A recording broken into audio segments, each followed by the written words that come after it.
This is Patrick from the Poison Pen Bookstore here in Scottsdale, Arizona, and it is a real treat and an honor to welcome Katherine Corcoran here to discuss her remarkable new book, In the Mouth of the Wolf. We were just discussing previous to this, just an incredible book. And Elvia Diaz has very kindly agreed to interview Katherine, and I was trying to cobble together some little biographical info. Let's see. So I'll get as far as I can. Some of this may be outdated, but Katherine Corcoran is a former Associated Press bureau chief for Mexico and Central America. She's been an Alicia Patterson Fellow, the Hewlett Fellow for Public Policy at the Kellogg Institute at the University of Notre Dame, and a Logan Nonfiction Program Fellow. At the AP, she led an award-winning team that broke major stories about cartel and state violence and abuse of authority in Mexico and Central America. Her columns about Mexican politics and press freedom have appeared in the Washington Post, the Houston Chronicle, and Univision Online, among other publications. And this is what I'm not sure about. Are you still currently the co-director of Cronkite Noticias? No. Okay. I'm a former director. Former director. Right. Okay. And Elvia Diaz is the editorial page editor for The Republic and AZ Central. She's the former general manager of La Voz. More than 20 years of print, radio, and online journalism experience in English and Spanish. She's interested in writing thoughtful columns using multimedia tools to engage readers. She manages and edits a diverse group of journalists who write for multiple platforms. And welcome both of you. Thank you so much. And Elvia, I'm going to turn it over to you. Well, no, thank you for inviting me. This is great. So for everyone watching, I'm actually a Mexican native, so I was so grateful that you wrote this book because I follow Mexican politics and, I follow news out of there, but in specifically the journalists.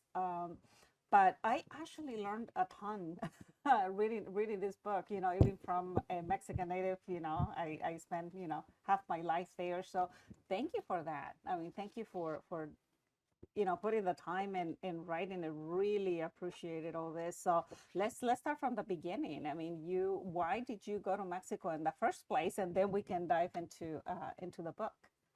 Okay, well, I started my journalism career so many decades ago here in Arizona, and I grew up in the Midwest. And at that time there weren't a lot of Mexican immigrants in the Midwest. And so when I came out here and I saw the dynamic of migration and Mexican American communities, and I just became really fascinated because it was a whole dynamic that I'd never seen when I was growing up. And so I started covering Mexican migrant communities here. Then I spent most of all of my career in the United States in Western states with big Mexican American populations. And so everywhere I went to Colorado, and then I went to California. It was a story, the changing demographics, the flow of migrants, etc., the relationship between the two countries. And so I became really fascinated with the story, and I started covering it here in the United States. But then, of course, eventually I needed to go to Mexico to cover I did a lot of work on migration and the connection between cities here and cities or pueblos in Mexico. And so that's how I got started. And once I went to Mexico, just as an American reporter for a couple of weeks or a month, I covered the 2006 presidential election. I loved it. And I just thought, I have to work here full time. And you did. And I did. So eventually, the opportunity came with the Associated Press in 2008. And when they offered me the job, I couldn't say no. Just something I always wanted to do. Wow, you did it well. So with the journalists, I mean, there have been more than 150 killed, if I remember correctly, the last count, over the past few years. So why did you pick Regina Martinez, which is the main character of your book here, right? So of all those journalists that had been killed in Mexico, you picked one. So why? And tell us about her. Well, certainly it was a watershed case. When I first started covering Mexico from the United States, I covered it for the San Jose Mercury News in California. Mexico was a very safe place to go around as a reporter, as a journalist. This would be like in the about 2006, 2007. And the violence was just, the drug violence was just starting to tick up at that time, but it was a very quiet country and it was a very easy place to get around. And so when I went to work there full time in 2008, that's when this epidemic of journalist killing started. And it was very surprising to all of us because, especially at the Associated Press, people had been accustomed for years and years to just go out and do a story wherever they wanted. Right. And so, so we were puzzled by these sudden killings. All of them were very local journalists. So that was one interesting thing, because if you look at other countries like Russia or I don't know, the Middle East, they often kill very high profile journalists who are onto something very controversial, very damaging. And it was exactly the opposite in Mexico. They were very local journalists.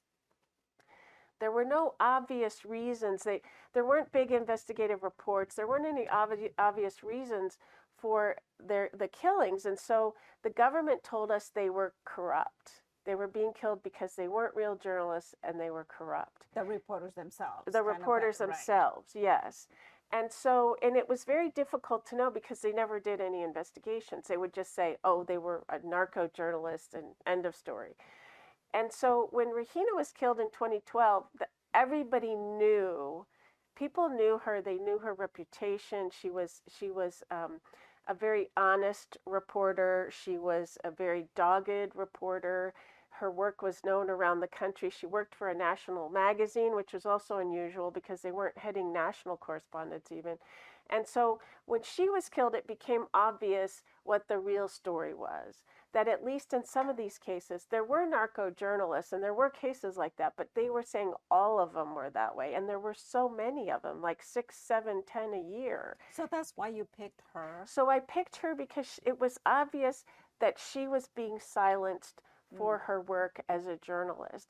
And also because her killing had a huge impact on the whole country, because whoever these forces were that were trying to silence journalists had crossed a line. There was always a line that said, okay, they're hitting the local journalists, but they're not going to go after the national journalists and they're not going to go after the international journalists, right, because they don't want to make a lot of noise. They wanted to silence people, not make noise. And so when they killed Regina, practically every journalist in Mexico reacted the same, which was, you know, they were shocked they can, it actually happened.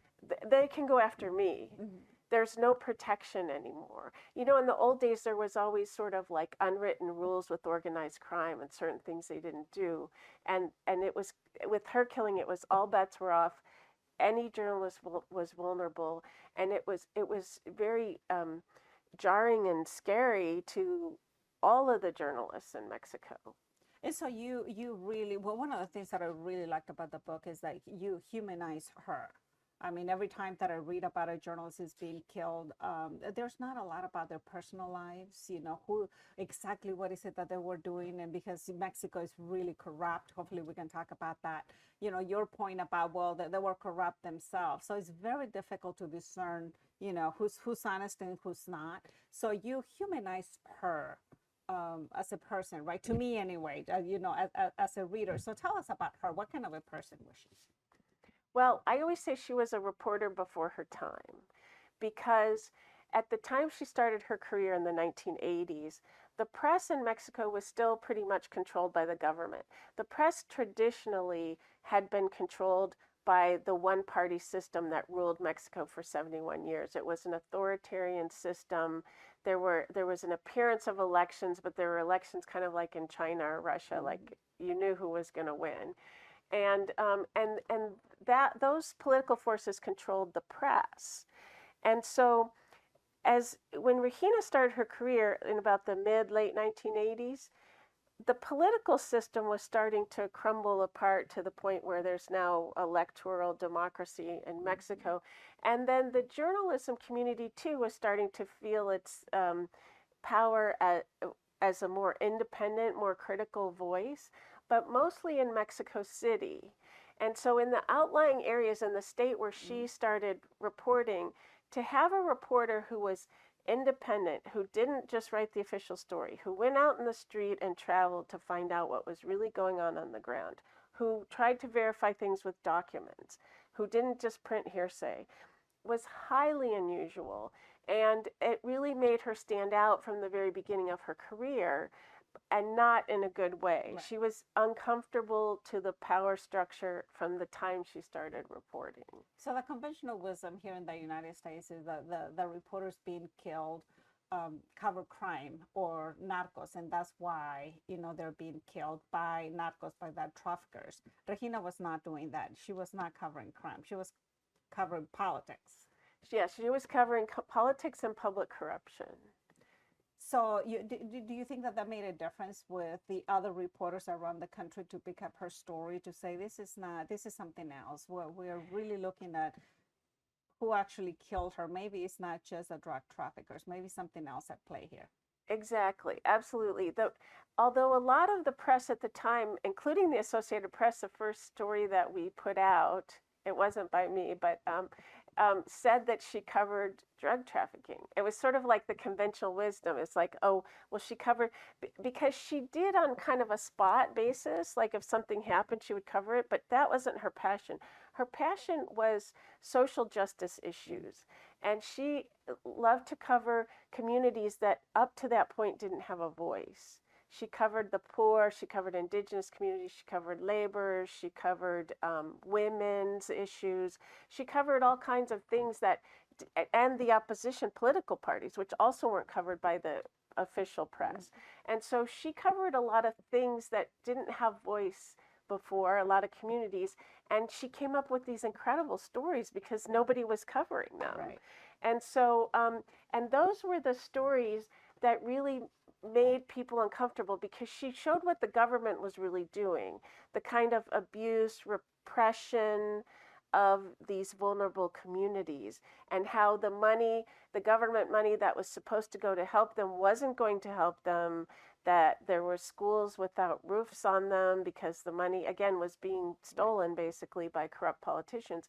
And so for her to expose all that was very controversial and very uncomfortable, not only for the power structure, but for her colleagues, because a lot of her colleagues went along with the old system, and they didn't like. Meaning what? Meaning that they would just write the official report. The government would come in with a press release, and there was a person called the Jefe de Información, who was like the city editor, I guess, and they would hand a press release, and a lot of times they would just print them verbatim. Or they would write about what a good job the PRI was doing in building roads and things. And they didn't write about the way that the PRI was stealing money or stealing elections or doing all kinds of its sort of standard practices as the authoritarian party. And she did cover that. So if you have any questions at any time, please let us know. There's a conversation. So why did you want to write? Why did you venture into this book? What is it that you were trying to do here? Well, I think first of all, as I mentioned, when I went to Mexico, the terrain for journalists just changed dramatically almost overnight.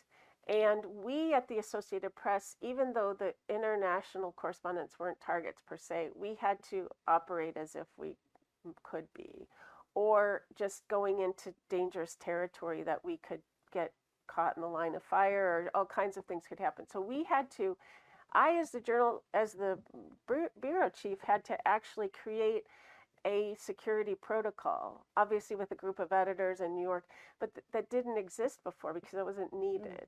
And so on the one hand, we were covering these killings as the story, and on the other hand, it was affecting how we did our jobs and how we determined how to cover things safely and keep our correspondents safe in Mexico. So it was a story that I was living on the one hand, but then when I actually had talked to Regina, I had tried to hire her to do a story, so we had a very slight personal connection, but also I knew her reputation as a journalist. She had been a stringer for the Associated Press, and you had to abide by the standards of the Associated Press to be a stringer. Such as not taking bribes, not doing the verbatim. Right, not working for the government, not informing for the government, not taking money on the side. Exactly. And so I knew her reputation, and so when she was killed, it wasn't. I saw it as a story that needed to be told, um, to say, first of all, what was really happening. And second of all, there were so many killings and nothing was changing. It was getting worse. It's even worse today. It is worse. And so I thought, well, maybe as a foreign correspondent, the one thing I could do is I could tell the story to a wider audience.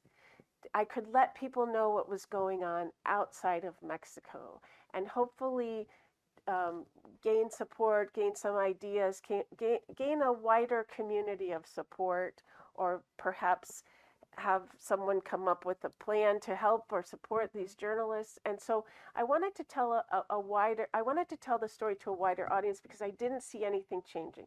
Nobody in Mexico had the political will to really do anything about this. Or here in the United States as well. Right, exactly, Yeah. exactly. It was very hands-off in the United States. And I think now, because there have been so many killings this year, there is sort of this groundswell of interest and talk, and I wanted to feed that and help that move along. But the other thing too is, as you mentioned, I wanted to show the real human impact of these stories, because they always get told in the context of attacks on freedom of the press, Right. attacks on freedom of expression. That's what I do. That's what I have been writing, right? No, but it's very important. But then you move on to, and we did that too at the Associated Press, and then we move on to the next story. We move on to the next story. And when I started to dive into this, I mean, you can imagine intellectually how traumatic something like this is. Right. But to see it and to talk to the people and to talk, I mean, people 10 years later are still affected by this. Her family, her closest friends, the journalism community. There's still a lot of fear around talking about this case. And so that's why I really wanted to show her as a human being and the impact that her killing had on other human beings, and how in many ways that never goes away. And information is very difficult to get, especially in Mexico, if you know anything about that. So even when I write, short columns about freedom of the press, attacks on freedom of the press, it's really difficult to get information on the journalists themselves, and you don't know. I mean, I don't know if I trust what I read, right? Precisely what you were saying at the beginning. So you put a lot of work into finding a lot of this information yourself. And I love the way that you included history, kind of history of journalism, what was going on at the time, the various points of Regina's life. I really like that, the whole dynamics of what was happening in Mexico. But you also wrote it in a very suspenseful way. Is that on purpose for the crime junkies there? I mean, there really is suspense here. I mean, there's a point, and I specifically wanted to point one out, and I'm not going to give anything away, but I was just fascinated the way that you structure the book.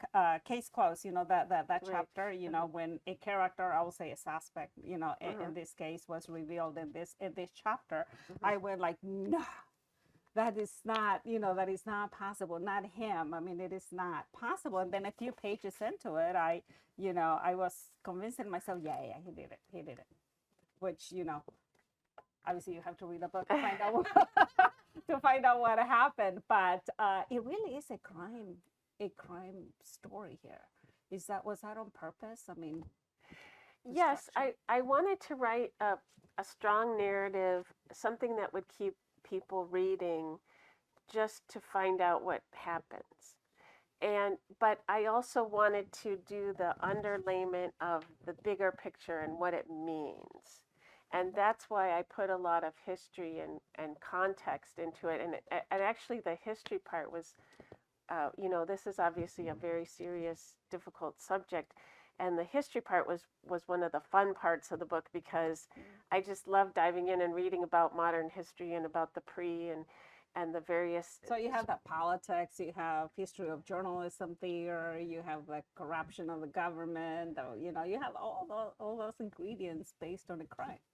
And I thought it was very important to explain Mexico coming up to the point where this crime occurred and why it occurred in a bigger context, which was the way that government corruption was changing and organized crime was morphing, and that ultimately was what was hitting these journalists. And the journalists started to say, we fear the government more than the narcos. And the fact that they said that confirmed what I was finding in this, in sort of the historical and then the context for how, when this happened and why this particular murder occurred. With all the fear and intimidation that pervades these killings, was it hard to get people to talk to you? And if so, what kind of techniques did you use to get people's confidence? It was absolutely difficult. And I think the fact that 10 years later, even people are so afraid to talk about this case indicates that there's something really big behind it, or some really important person behind it who still doesn't want whatever to get out. And so that was interesting to me, that people are still intimidated to this day about talking to the case.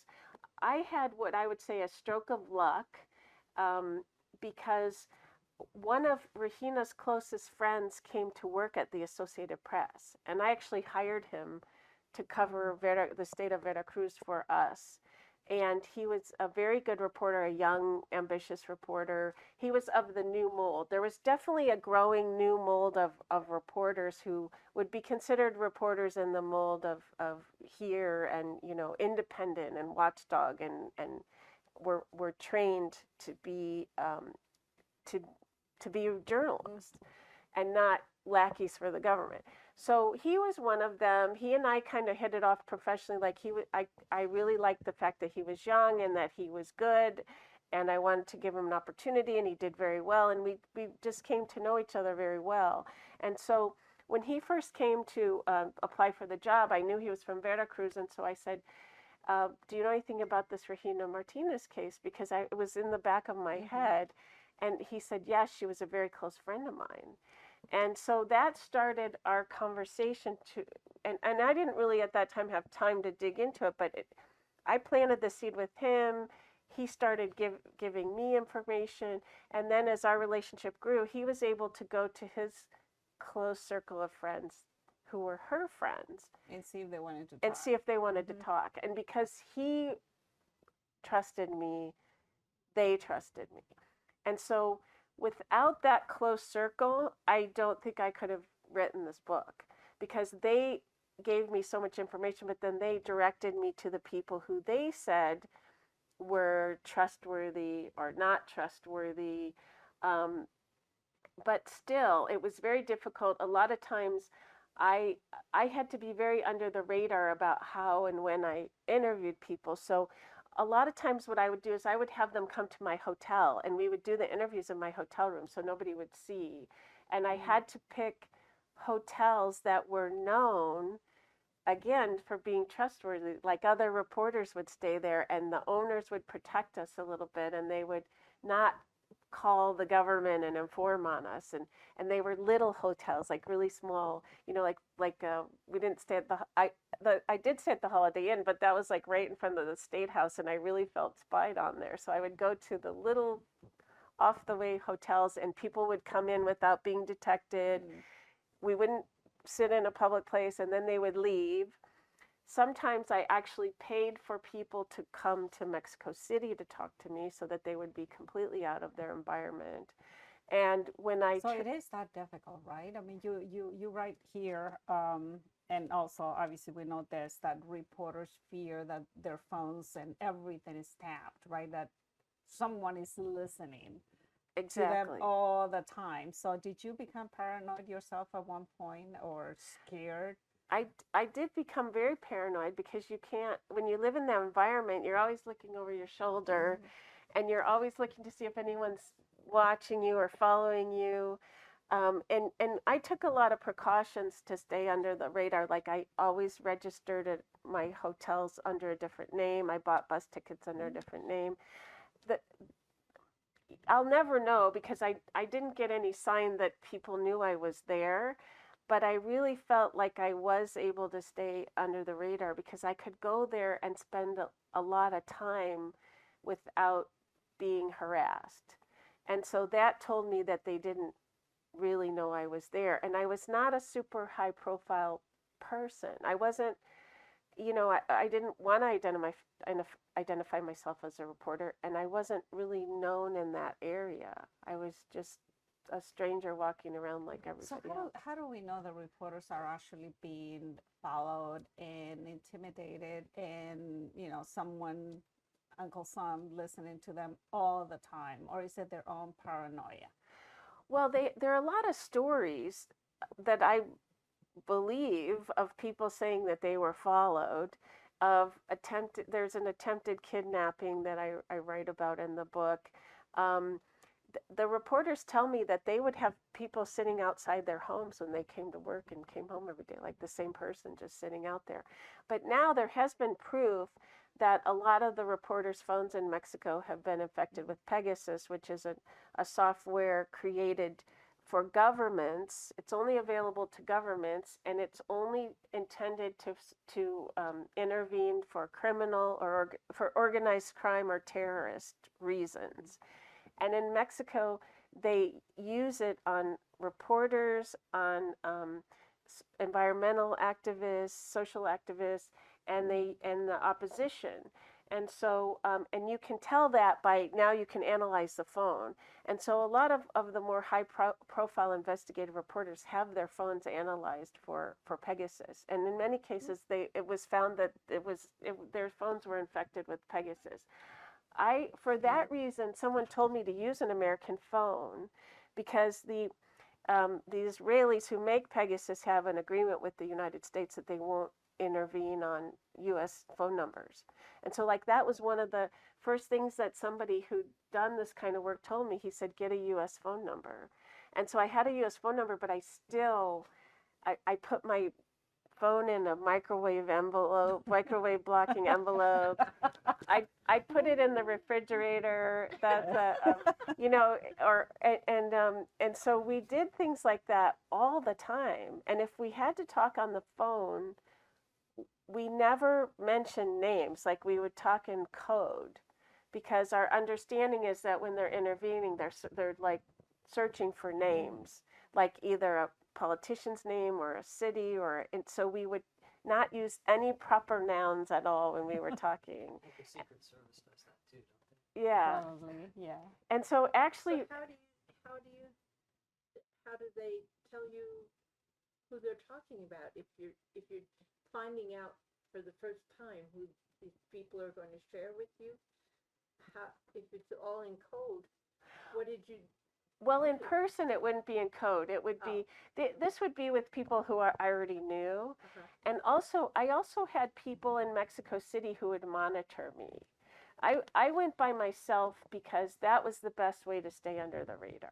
I didn't want to go with an entourage, or people think we go with like armored cars and Right. and it's like, no, it's just the opposite. Bulletproof cars. Right, exactly. No, it's just the opposite. I went by myself. I took buses, I took taxis, I stayed under the radar. I took cash because I didn't want any record of my ATM card if people were looking for me. I mean, the government there could track anything. They have, in fact, one time a DEA agent, we were talking in Mexico City, and I said, what should we do about our phones? And he said, doesn't matter. He goes, if they want to get it, they'll get it.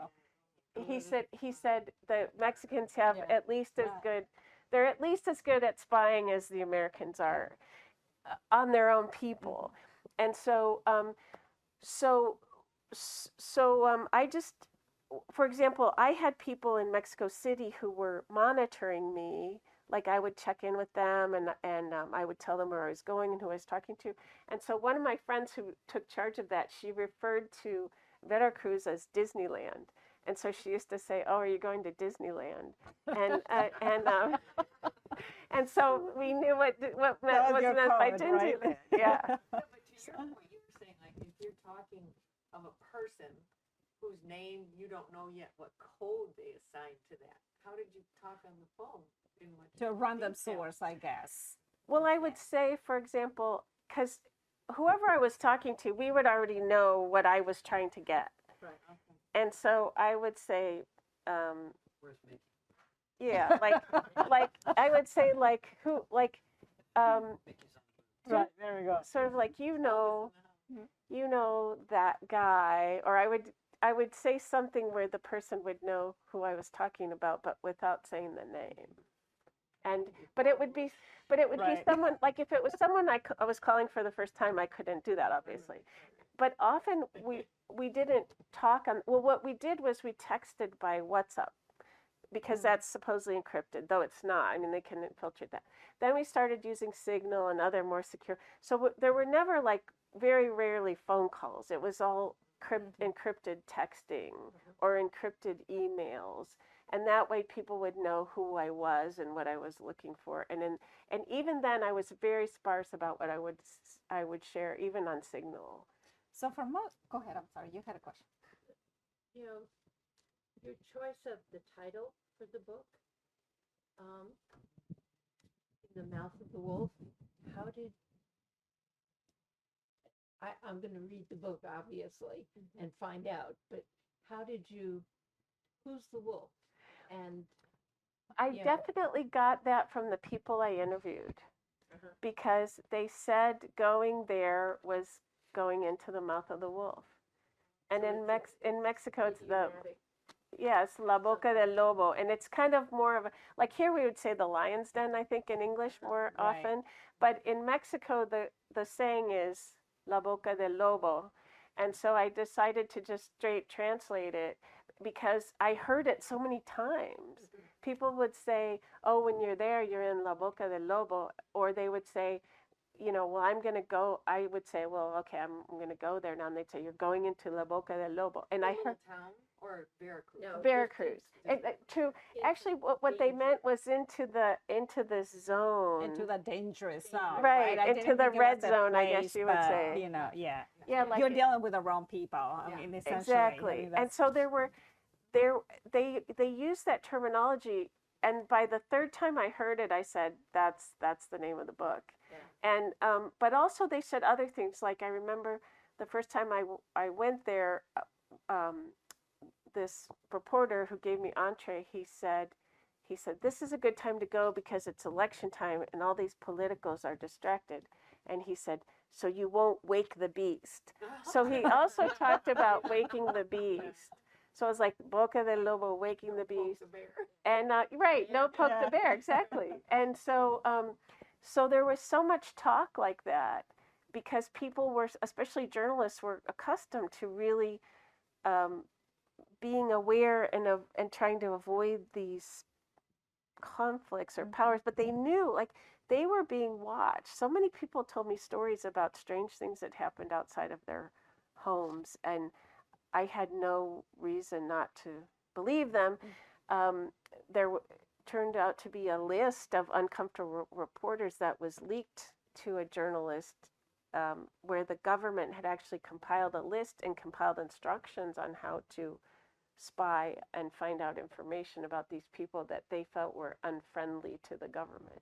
So if you talk to most Americans and a lot of people that I know, and just go to the beach and they have a great time, right? Or even business folks or anyone else that go junkets and what have you, they will be listening to you and say, what are you talking about? That's not the Mexico that we know.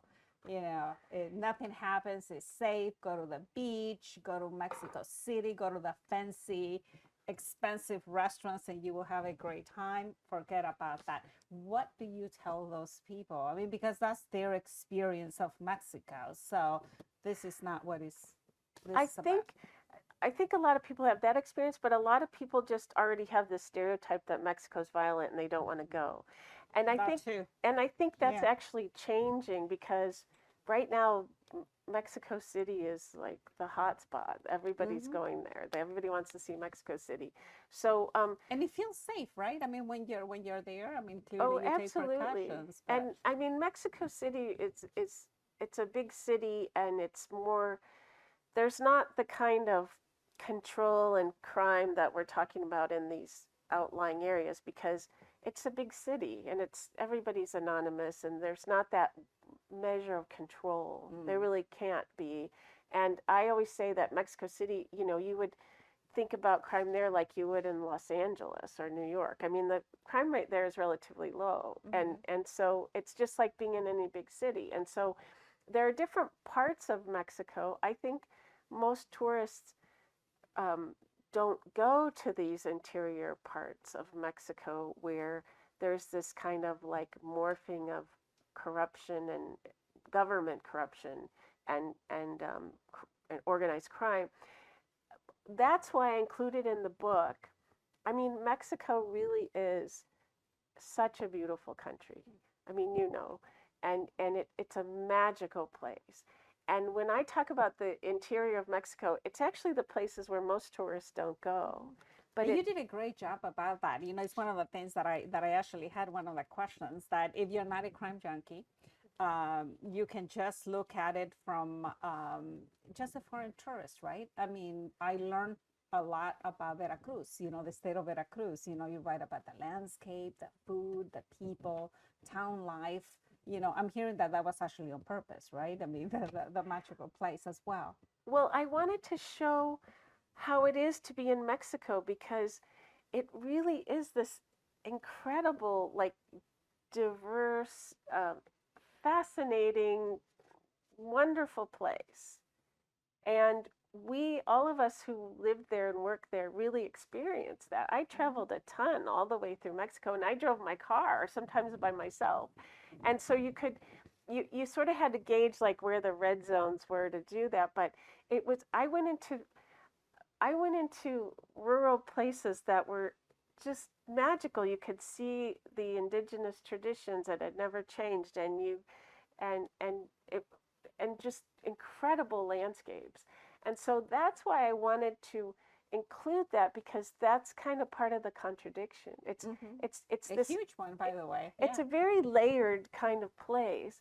And if you're an outsider or a tourist, you're not really a target. I mean, this is all about local control. It's about moving products, illegal products, and it's about making huge amount of money, and it's all by the people, the people in power.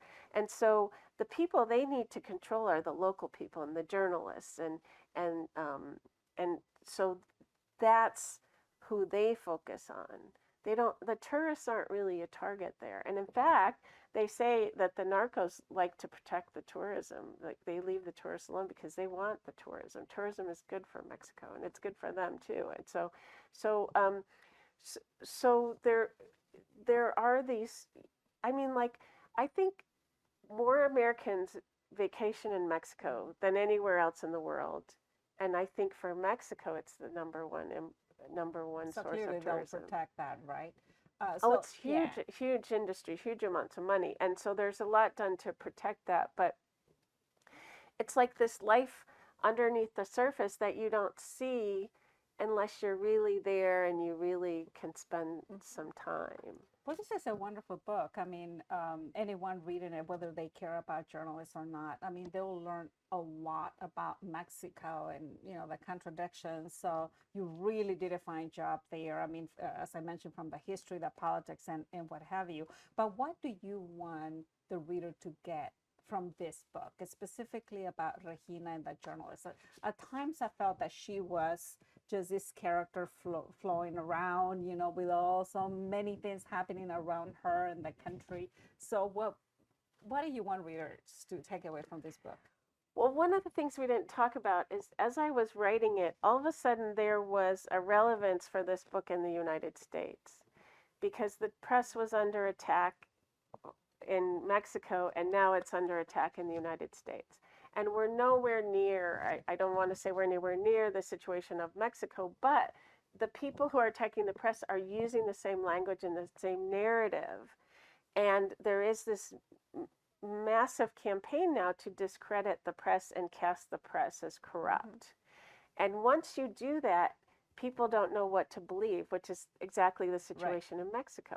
People didn't believe the press because that was the tradition. They were corrupt. And then these new style reporters came out to change the profession, and it was easy for the government to say, oh, they're corrupt. They And so, resonated with people because they were corrupt. right. Because they were part Because of that system. because right. that did exist. Right. But there's a whole new, I mean, there's a whole new wave now of journalism in Mexico that's very good and very investigative and completely different from the past. And I think there's more recognition of that too. But so when the narrative started to converge, that was very disturbing to me because I thought, okay, if we want to do this, if we want to go down that path, this is where that path ends up. When you can't trust reported independent information, when you don't know what to believe, that your government can manipulate you and in this case victimize you because the government was actually victimizing its own citizens. So suddenly Americans here, readers here, understand The cost of exactly, I guess journalism, right?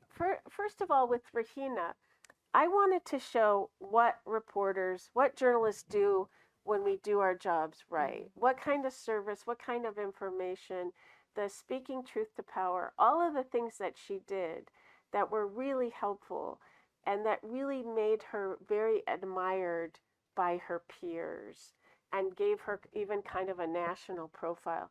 I wanted to show what she did to show what good reporters do. I think that a lot of people in the United States don't know what journalists do. They don't really understand what we do or how we do it. And so it's very easy to say, oh, the bad mainstream media and just lump everybody in Is together. that the reporter's fault, though? I mean, our fault by not teaching the people or teaching the public about what we do, which is what you're trying to do I think right? that's what I was trying to do, and that's why I wanted to write it, because I wanted to show people this is what reporters do. This is how we verify. This is why journalism is different from other information that you're seeing and all the noise that you're seeing today with this information explosion.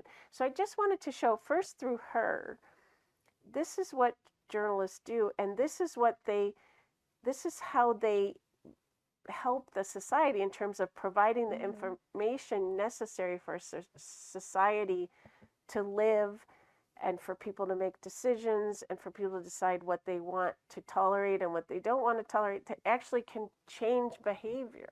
Like what we do, all we do is tell stories, we give information, but it's up to the citizenry to take that information and make change. And that happens a lot. And it's happening in Mexico too, not to the extent that anybody would like, but it's happening. And so I wanted to show that role, first of all. And then I wanted to show what happens when you take that away.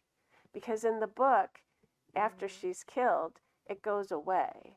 And then you see the mayhem and that the government imposes on its own people. There are thousands of disappeared people in Mexico. There were billions of dollars stolen from the public treasury. There were all kinds of intimidation, and you called the police to report something, the police would threaten you and tell you to be quiet. And so people were living in terror. They were literally living in terror. And that was because all the independent voices after Regina had to flee for their own safety, or they self-censored and decided, we're not going to do this. We need to think about our own safety. And so I wanted to show that picture, especially now in an environment when we do have all these attacks on the press and attempts to discredit the press, what that ultimately can lead to and what kind of society that, if we provide information and when you take that information away, what happens to the society? What kind of reaction are you getting about that? I mean, I know you have gone other places to talk and you talk to a lot of people. So are you getting reaction about that? Is it resonating? Like, oh my goodness, could actually happen here? Well, what I get are a lot of nodding heads. When I get to that part about the connection with the United States, I get a lot of nodding heads. And also the reaction I get, which is actually a pleasant surprise for me, is people in the American audience are very interested in knowing more about Regina and knowing more about the journalists in Mexico and the conditions they have to work and live under. and why do they do it? And I think, I mean, that's definitely another thing I wanted to show is the bravery of the people. The the the brave people in this book are the people who talk to me. They really took a Because they put chance. themselves in danger as well, right? I Exactly, mean, are they exactly. still journalists? Well, Without some giving much away from the some book. no some of them are, some of them aren't. There are some happy endings in the book. And I would say one of the biggest happy endings, and again, this is something I just wanted to show everybody because I really think people don't understand what journalists do. The the person who and people who eventually brought down this criminal government were journalists. That they were from the outside because the local journalists had either left or were terrorized, but they came in from Mexico City. They had some tips. They started investigating. They wrote stories, and the whole house of cards fell apart. And so again, it was the truth seeking of the journalists that actually finally brought down this corrupt regime, and um, people were actually prosecuted. And so that's the other thing I wanted to show is, so you have Regina doing her job. She is silenced. People flee. There's complete sort of like criminal anarchy. But then reporters come in from outside and they start writing about it and they start shining light on what's going on, and the whole thing just comes crashing down. Well, we're running out of time, but that's impunity is a huge problem in Mexico as well, right? And it remains so. So at the very least, in this case, there's some happy endings here, but that is not the case, right? No, in it's really not in most cases. And what's really interesting, because as I mentioned, the level of investigative reporting in Mexico has grown dramatically, and it's just excellent. There's some really excellent investigations now, and so they expose these people, but nothing changes because of the impunity. And so, as part of my reporting, I asked the reporters, what is that like to and actually it's becoming more that way here now. Like, you expose things and people don't care. They're like, oh, it's made up, or it's and so I said to them, what is it like to do all this work and then nothing changes? And they said, well, with the impunity, we don't expect it to change, but we still feel like the public needs to know, and maybe one day it will. And I think an impact there is that, okay, the courts aren't reformed, the justice system isn't reformed, but there is a very strong court of public opinion now. And so this information feeds the court of public opinion, and that's where you get an impact sometimes. Like, why would anyone want that job, right? I hear that all the time, right? If it is so difficult, why would anyone be a journalist in Mexico or here? Why would those journalists be so brave, right? And here, so any final thoughts?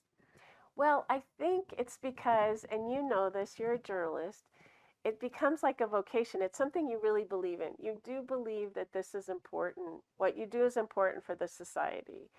And they feel the same way. And in fact, I recently did a talk where Polo, one of the reporters in the book, was part of the talk. And people asked him that, why do you do it? And he said, because I'm an optimist. I'm a fool. I think that by doing this, someday maybe something will change. And I think that really sums it up. I think that's a great way to end Yeah. the chat, right? Right on. Great job.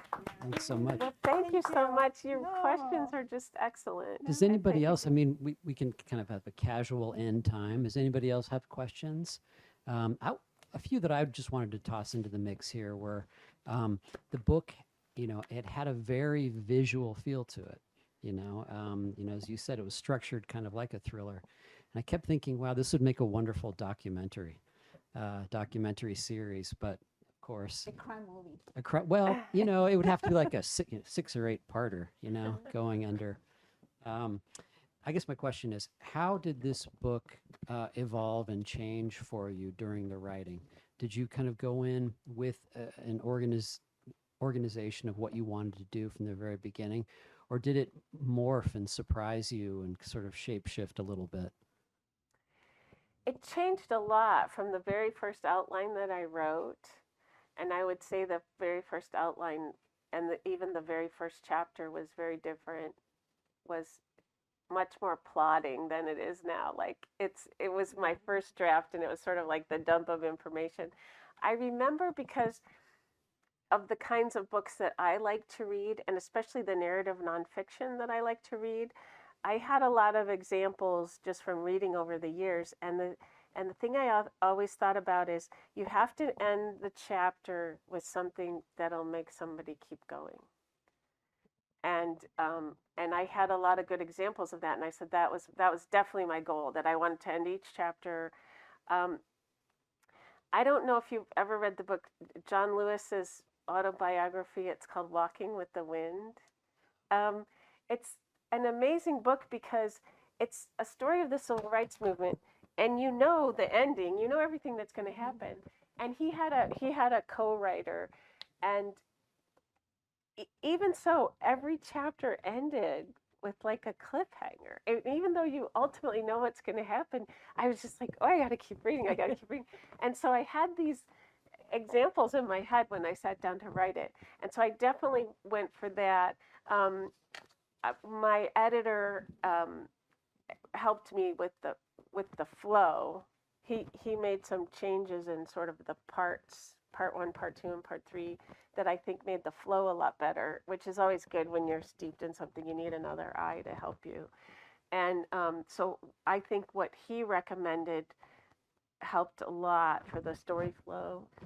And I think it was pretty much always what it was going to be, because the way the real story goes, there are all these developments and cliffhangers. Like you have, the search for the killer, and that really happened, that they started to focus on one of her best friends, that's what they were going to do. They were going to make him the scapegoat. That was all real. And so with that kind of material, it's very easy to create the suspense, like what's going to happen. And then you had the second reporter who was investigating and gets threatened. And so there was that material. I mean, there was just so, I obviously that's why I wanted to write it. It was such a rich story. And then what happened in the state with all the criminal activity, and it kind of unfolded, of its own, I guess. When did you start writing this, and how long did you do it continuously till you finished, or did you put it aside for a while and pick it back up again? I started in 2015, and I still had a full-time job then, so I could only do a little bit at a time. And then in 2016, I started working on it full-time. And I did have to stop at certain points because I hit some dead ends, and I had to figure out, okay, how am I going to keep telling this? How am I going to get around this?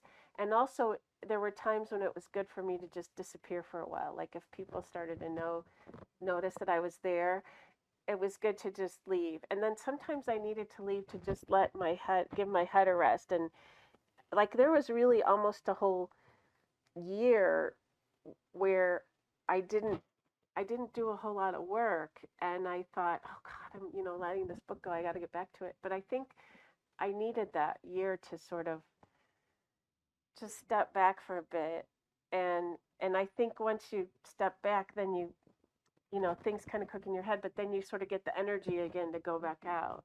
But there were so many times when I thought, I'm not going to get this. I'm not going to get it. I'm not going to get it. You were determined to solve the case, it seems, right? Like yes, that's what I wanted to do. Yeah. That's what I wanted to do, but I knew there was a good story there either way. But sometimes you lose the forest for the trees, because you're in there and you're like, no, this isn't working. I don't have a story. I don't have anything. I've worked all this time and I don't have anything. And so you kind of like go through those phases. And then if you're able to step back a little bit and come back to it, then it's like, yeah, now I see. It was really interesting that there were a lot of key things I learned early on that didn't have significance until after I was in it for a long time. That's kind of what I was getting. And one of the things that also really comes through is just how generous Rahina was, and how, I mean, it comes through in her mentees, I guess, as you call them. And can you talk a little bit about that? How did you, there were four main ones, if I, is Right. that correct, in the Yes. book? Yes. I'm sure there were plenty others on the periphery. How did you focus on those particular people? They were her inner circle, and they were the people who'd never talked to anybody. And the the the person who worked for me, Rodrigo, was one of them. And that group, everybody wanted to talk about Regina, and everybody wanted to talk about the case, and everybody wanted to say she was their best friend, and they were really um, bothered by that fact because she didn't have a lot of really close friends, but people would pretend that they were, and they would say, "Oh, Regina told us she was under threat," and they would say, "Well, she never told us that, and we were her best friends."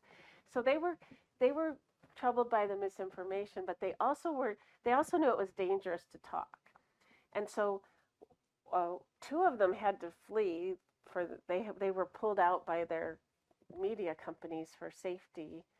One, Rodrigo, went into self exile, and the fourth one just kind of left journalism altogether. But and so they were getting calls all the time. We want to interview, and they'd say, "No, I don't talk about it. I don't talk about it."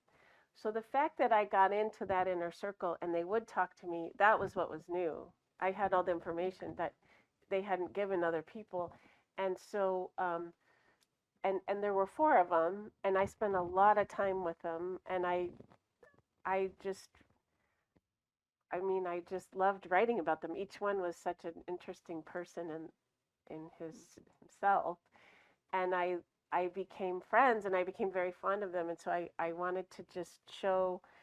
And the other thing that was interesting is when you're writing about journalists, they understand what you're doing, and so I put everything I knew into this book, and I actually went over the material with them because I didn't want to put anything in that would inadvertently put them in danger. And when I went over all the stuff I said, like about Eddie's mom having to put money in his bank account, they didn't care. They were like, I thought they would go, "Oh, can you take that out?" And they did it. They were like, "Great, sounds great." And I think that's just because, number one, journalists understand what journalists do, but also they really wanted the story told and they couldn't tell it themselves. And so I think they were even a little bit entertained and amused when they saw how I created them on the page and all the detail I put in. It kind of made them laugh, and like, "Oh, I can't believe you remembered that," and so it was interesting how open and introspective all of them were, and that helped the book so much. And like I said, if I didn't have them, I couldn't have written it the way I did. And that was such an important part of the book because every time that I call Mexico, try to get interviews on this topic, they're like, "Nope, nope, I don't know you. I'm not going to talk to you," or WhatsApp, right? Or on Signal, it's like, "No, I'm not going to talk to you." So it requires that to have that. It's very trust. difficult. It's very difficult. In fact, when we were covering these journalist killings, and there were a lot in Veracruz, and we would have reporters go out there, and the newspaper editors wouldn't talk. Mm-hmm. They would say, "Nope, we're not saying anything." They just shut down because they felt like that's how they could be safe. And for us, that was kind of ironic because they're media companies, they wouldn't talk at all. And there was one editor, three of his journalists were killed at his newspaper, and he wouldn't talk to anybody. And I was there so long, and I finally got a connection that he did talk to me. I went in and I spent a lot of time in his. He was another complete character. I spent a lot of time drinking Veracruz coffee, and he had all these local people who would come in and out, important people, and he would just let me sit there and watch what was going on. And as it turned out, it didn't really fit into the book, and he really didn't want to be in the book, but he did give me the access, and just the access gave me a picture. And so again, it just takes years, literally, to be in there and finally find the people who will open the door for you. But we had the same experience at the AP. Even sending reporters on the ground, people would be like, not talking. One quick thing I wanted to bring up is that, are you familiar with the Don Bowles case here in Phoenix? Yes, I am very much I'm so. seeing a little parallel there. You know, I mean, obviously on a much smaller scale, but journalist. Do you know the story, Elvia? Yeah. Yeah, absolutely. Of course.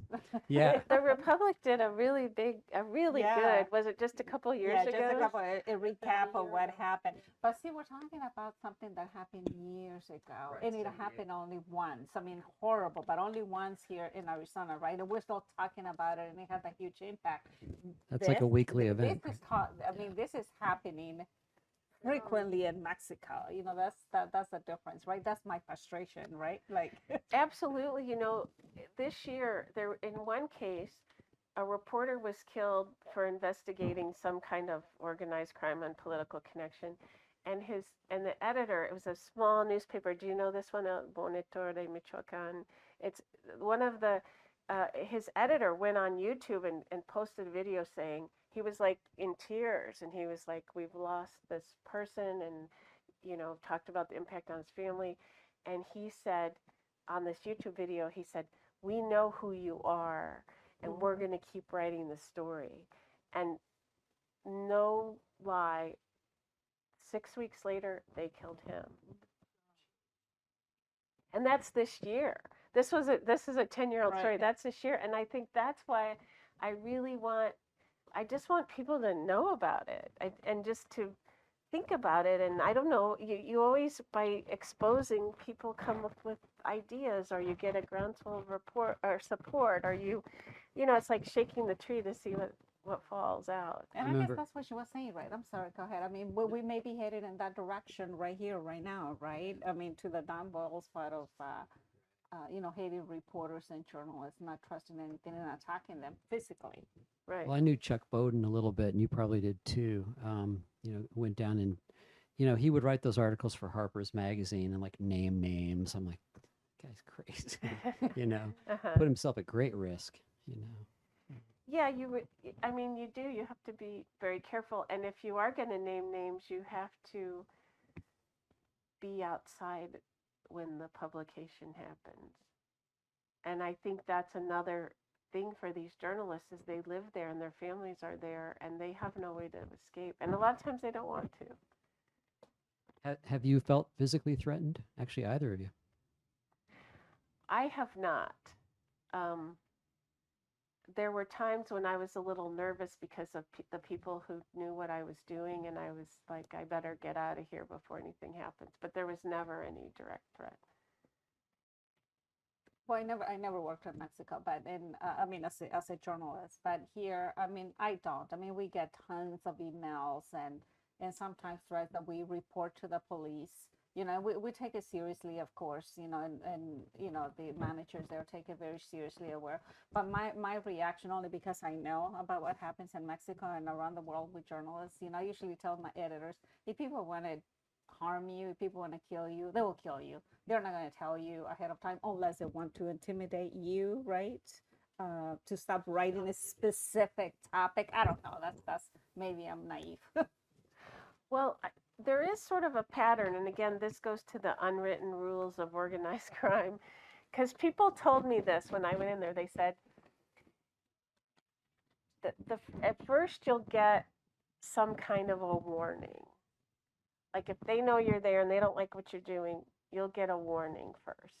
And if you don't stop, but they will tell you stop writing about X, right? Right, I mean, exactly. that's the difference. Like what we get here is that I'm going to kill you for no reason, right? So like, why? But in this case, they do tell you. Right, they tell you, they say, baja los huevos. It's like they say, put a lid on it. Like say you publish something and you know what it is because you've just published, and they'll call you up and they'll say, put a lid on it. And it's just an expression. Yeah. It's like an expression that they use that it means like put a lid on it. And then they might do something else. Like they might I don't know, like then they'll follow you, or there'll be something more apparent. And then if you don't stop, then you get attacked. So the people always say that there's usually a precursor to any one of these kinds of events. And they told me that so that I would look out for it and say, okay, if this happens, it means you should get out of there.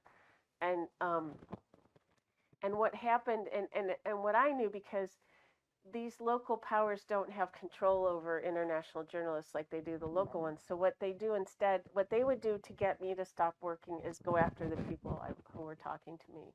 And that's why I had to be very careful that no one knew who I was talking to, because they would become the targets. And that, of course, for me, I don't want anyone harmed on my account. So that's a very effective way for me to say, oh, okay, never mind. One of the things that I learned from this, from your reading as well, which I had not thought about before, is how the narcos themselves actually have newspapers that have taken over. You mentioned one from Sinaloa, I believe. That was totally new to me. You know, then how do we know? How do we know who are the real editors and reporters and who are the organized crime running those newspapers? That's still that puzzling in my head. Well, a lot of the reporters there, what I call the real reporters, talk about they know there are spies in the newsroom. And so they usually know who they are.